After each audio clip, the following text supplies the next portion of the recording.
A lot going on. Give us an idea of what you're doing. Yeah, I feel everybody's asking me that. Like, what are you up to? So obviously, I'll be in Paris for the Olympics. Also running Block Cancer, so that fundraising organization that raises funds for cancer research and clinical trials. I work for USA Swimming. That's kind of my day job, and that's a lot of clinics and appearances throughout the country, kind of promoting the sport and how it's a life-saving skill to have. I wear many hats. I'm playing the violin a lot more lately, so. Are you playing in a band? Yeah, so I play with a local band called Layton Valley. They played Folk Fest last year, and so I've had a lot of really cool opportunities through them to just meet people within the music industry. As you kind of reported on the other day, I did the National Anthem at Olympic trials a couple days ago now, which was so scary because everyone knows the National Anthem, and when it's just you, if you mess it up, everybody will know because everybody knows the song. So it's like, I'm just as nervous for this as I am like trying to make the Olympic team, but I'm really enjoying kind of moving directions into the more music world, I guess, and seeing where it goes. Well, you've always had your hands in a lot of different things, and I was thinking on my way in, getting ready for this interview, do you ever wake up in the morning and say, I don't have anything to do today? Yeah. Sometimes, really? You're right, sometimes you got me. Yeah, I do, and I think I love those days because I think everybody needs a day like that to just kind of like shut off, enjoy the beautiful weather here in the summer, whatever it is, and I'm trying to make more of those days happen, but I'm also like on those days off that I have, I'm getting married in September, so then I can be like, oh, maybe I should be planning something for the wedding, so I feel like my mind is always turning, so I have to kind of force myself to slow down, as most of us have to do. But I'm enjoying being busy and healthy, and everything's good right now. That's awesome. So. Well, next big thing on the docket is the Olympics, and you'll be working for NBC. Tell us what you'll be doing. Yeah, so I'll be doing a lot of special reports. I'm mostly working in swimming, so special reports on athletes throughout those games. I'll be doing maybe some commentating, maybe some post-race interviews. I'll be hosting a podcast for NBC, and that podcast I'll be interviewing athletes from all sports. So I'll be in Paris from the start of opening ceremonies to the end of closing. And I'm really excited to see kind of once swimming is done, maybe what sports I'll be able to go to and watch. So it'll be a really cool experience. As you prepare for your job for NBC, what sort of storylines do you have in mind that you're going to be pursuing once you get to Paris? I think definitely within the swimming world, the Australia-USA rivalry right now is very heavy. It's something that's probably more heated than it's ever been before. So I think that will make watching the Olympics even more exciting because that rivalry is alive and well.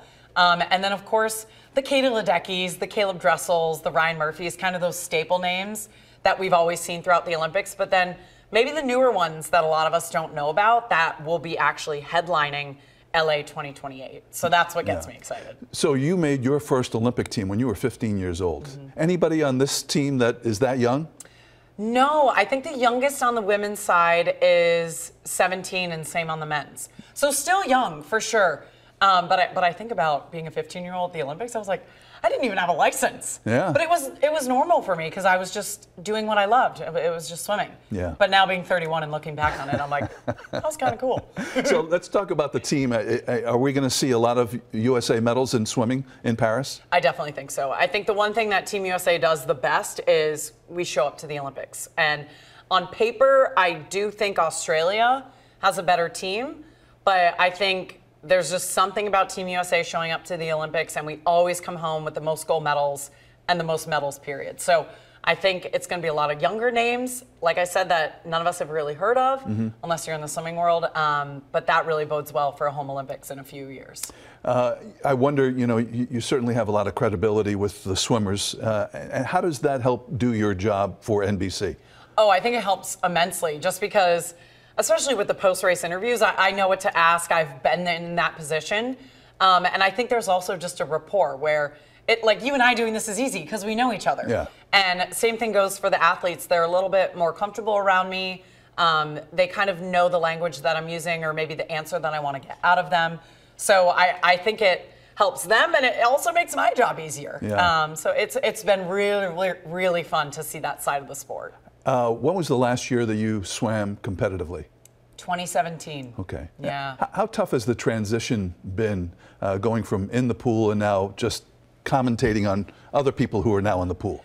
I miss it, but you know what I don't miss? I don't miss the pressure and the nerves. It gets to be a lot, especially towards the end of your career, because if you think about it, if I made my first Olympic team at 15, well, now I have the pressure to do it at 19, and then again at 23, and so I think I miss it, but I am very happy being on the dry side of the sport, and it's like I tell people, I don't watch a race and wish I were in it.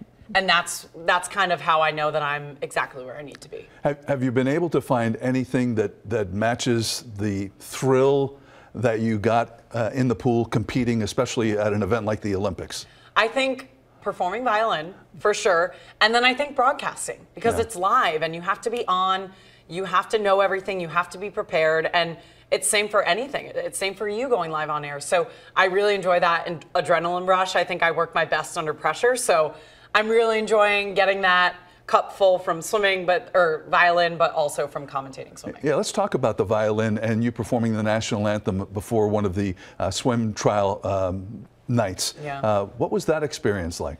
So scary. Yeah. I mean, Frank, like everybody knows the national anthem.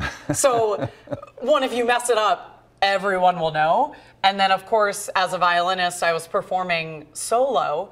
So I have no one to kind of fall back on. So it was very nerve-wracking. It was in front of 25,000 people, which I don't think I've played violin in front of more than like 200. So I think I have a lot more confidence in my ability to perform live now that I've done that, which is great. Yeah. So I feel good about it. Yeah, you did a great job. Thanks. You know, you've traveled all over the world with swimming. I'm wondering about Paris and how you think they'll do as an Olympic venue. Oh, I think they're going to be incredible. I mean, the pool has been ready now for months, which isn't always the case. I feel like oftentimes when a host city is building everything, it's always like down to the wire. Right. But everything has been pretty ready. The Seine still probably needs a little bit of cleaning, but it'll be fine by the time the athletes get there. But I think Paris as a whole, especially after coming off of a COVID Olympics, I think this is going to be an incredible experience for all the athletes. And I think France and Paris itself are just really excited to host, quote unquote, a normal Olympics. So outside of your NBC duties and watching other events, is there something else in Paris that you're looking forward to doing? Yeah, I want to go see Sacré-Cœur. I want to see Arc de Triomphe. I want to put a love lock on the Love Bridge. I want to see the Eiffel Tower. I want to eat my body weight in like baguettes and croissants. So I want to experience the city as much as I can. And that's hard because I don't know what my schedule will be like, but at least like one morning stroll where I get to sit on one of those like cute tables and have some coffee and try to order something in French, which I need to brush up on, but I'm excited to just experience the culture. Brush up on. So you have spoken French before? I took 1 year of French in high school. Oh, you're ready. By Madame Resch, and I love her. She's the best. I don't know if I'm ready, but I'll do my best. Yeah. Well, listen, have a great time. Thanks, Frank. Thank you so much. Thank you. All right, Elizabeth Beisel.